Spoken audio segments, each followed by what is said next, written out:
না না না এটা ভুল ধারণা। এবার ফলন কেমন হয়েছে? গতবারের তুলনায় ফলন ভালো হয়েছে। হ্যাঁ, এই যে কাজ করলো না। ডিএপি দেওয়ার সাথে এটা ধরলাম আমার 1600 টাকা ধরলো। যার কোনো ফলন নেই, গাছ থেকে কত টাকা কম। বলতে সারা ইয়ে কারণ না খারিয়ে দিয়েছে। সমস্যা হলো কি আসসালামু আলাইকুম। বুটি টিএস ফিটার মানে এটা মানে দীর্ঘ হলে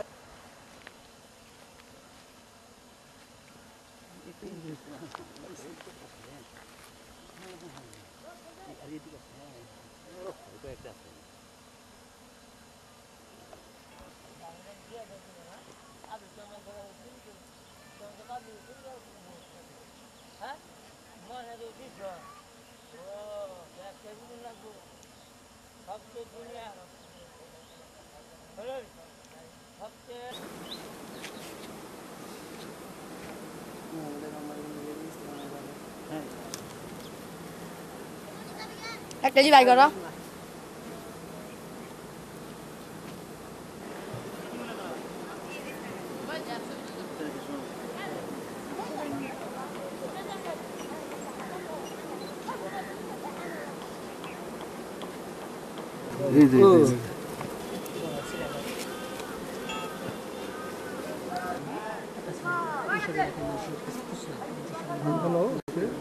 প্রতি বছর খরচ থাকে আমাদের তৈরি করতে রানী মশি কোন দেশে বললো না। এটা সাধারণত অস্ট্রেলিয়ান মেডিকেল।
এই যে মোমটা ওরা ক্যাপিং করে দিচ্ছে, যে ওরা আমাকে সিগন্যাল দিচ্ছে যে ওকে।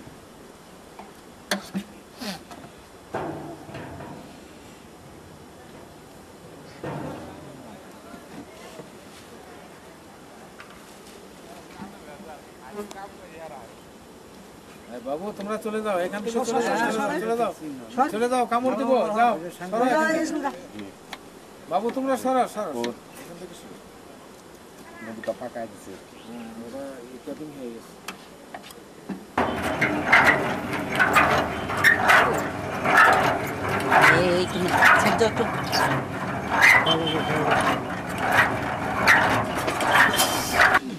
ওইটা হয়ে গেছে, আর একটা লাগা পরে ওটা তুমি ভিতর থেকে জান নাই।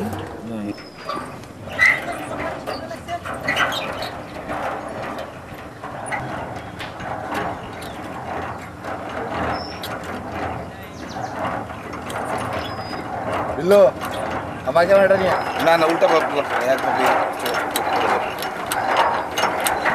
ওই ছোট মেশিন যদি মতো বেড়ে গেছে।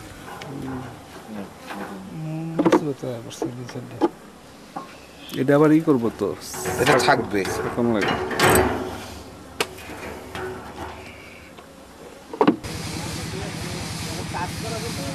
আর আন্দোলন আছে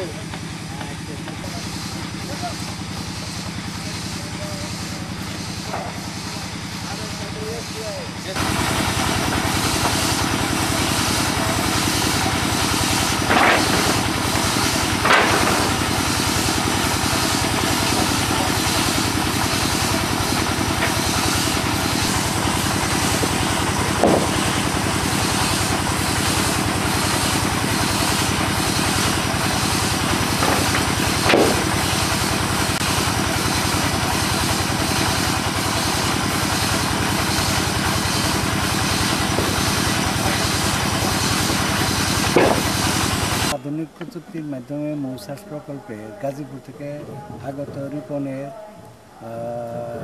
শেরপুর জেলার নকলা উপজেলা চন্দ্রকোনা গ্রামে ভ্রাম্যমাণ মৌ খামারটি পরিদর্শন করলাম।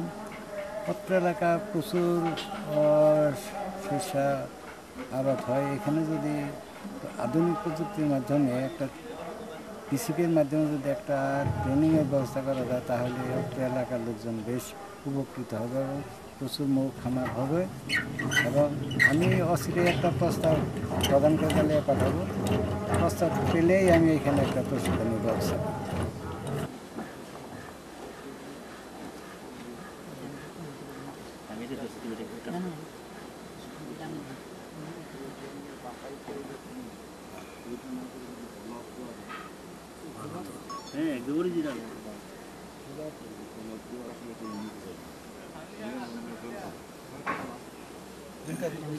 কিছু কাটা করে দিয়ে আছে না